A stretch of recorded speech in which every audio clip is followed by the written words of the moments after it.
มามื้อนี้พี่น้องสิพาพี่พาน้องเขาครัวพี่น้องเอ้ยมื้อนี้มาเฮ็ดเมนูอาหารกินยามมื้อเที่ยงเนาะเฮ็ดเมนูอาหารกินยามมื้อเที่ยงมื้อนี้สิ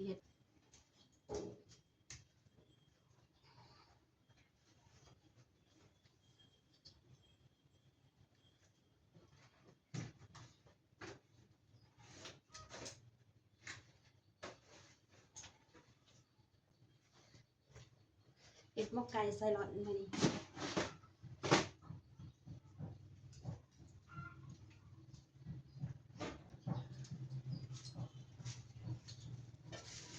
เมนูฮะเมนูลับมื้อนี้จ้ะ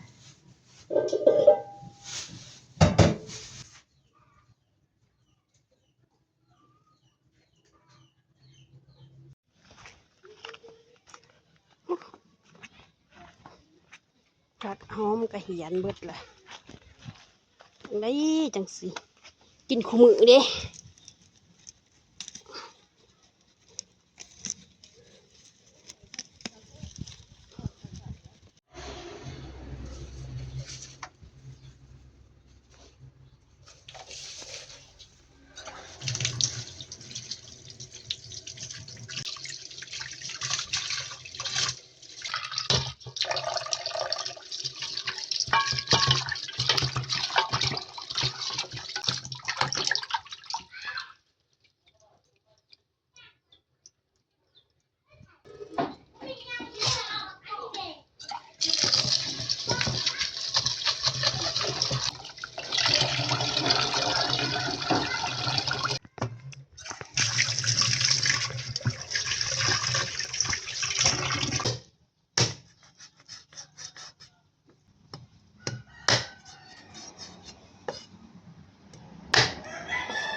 ค่าตั้งกล่องแบบมาตรฐาน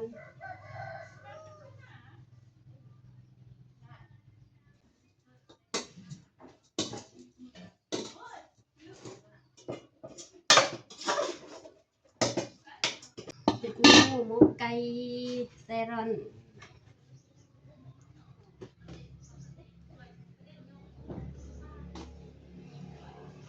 แล้วก็หมกไก่ใส่เขาเบื่อแบบอาหารบ้านๆเท่านั้นจะได้พ่นผ่าอากาศมันก็ได้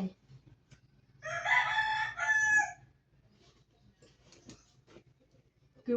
เบิดฝาเบิดดินมืดขึ้นเลยอยู่สองฝาก็ได้พายุเขาภาคใต้พายุเขาแข้งเสกองภาคใต้ของเราเจอผลกระทบหนักเพราะว่าช่วงนี้มันเป็นช่วงที่ว่าเศร้าให้ซาหน้าเพิ่นเก็บเกี่ยวเขาวน้ำแต่ด้านว่าพายุมาเขาสิโยเบิดเลยเต็มแผ่นดินแผ่นหญ้าแต่เฮ็ดหยังบ่ได้สิเกี่ยวก็เกี่ยวบ่ได้ฝนตกตลอดหายใจทอดแต่บ้านนี่ฝนบ่ตกมามื้อนี้ว่าฝนอีก นี่ตอนนี้นิมบ่ตกตอนนี้แต่มืดฝ่ามืดฝนมืดครึ้มแห้ง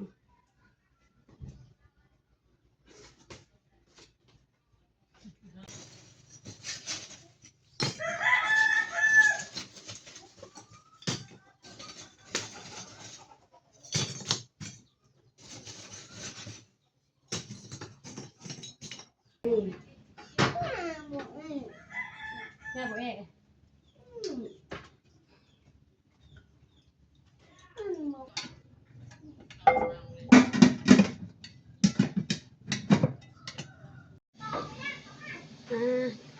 กราบขอบใจเด้อพ่อแม่พี่น้องเบิดสุขุสุขคนเนาะที่เข้ามา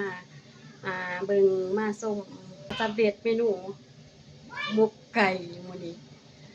ว่าเขามาเบิ่งมาส่งจีบสาวหนูนาเนาะขอให้ทุกคนจงเฮงๆรวยๆเด้อพอกันใหม่คลิปต่อไปเด้อพี่ๆน้องๆจะได้กะฝากพี่ๆน้องๆคลิปนี้ก็กราบขอบใจเมื่อสุขุสุขคนที่ว่าเขามาเบิ่งมาชมภาพบรรยากาศสองวิถีชีวิตสาวหนูนาเนาะสาวหนูนาเองก็ว่าบ่ค่อยเก่งบ่ได้เนาะว่าผิดเว้าถูกไปเนาะฝากประกันใดก็ขอโทษขออภัยเด้อพ่อแม่พี่น้องFC ที่เขามาเบิ่งมาชมมาติดตามสองสาวหนูนาไปพี่น้องจะได้จบคลิปสำนี้เนาะพบกันใหม่คลิปต่อไปเด้อฝากส่งน้อยๆนี้ให้พี่ให้น้องเขารับเบิ่งรับชมกันเด้อพี่น้องฝากพี่ฝากน้องฝากกดไลค์กดแชร์ให้เด้อฝากติดตามคลิปนำแน่พี่น้องจะได้แหละ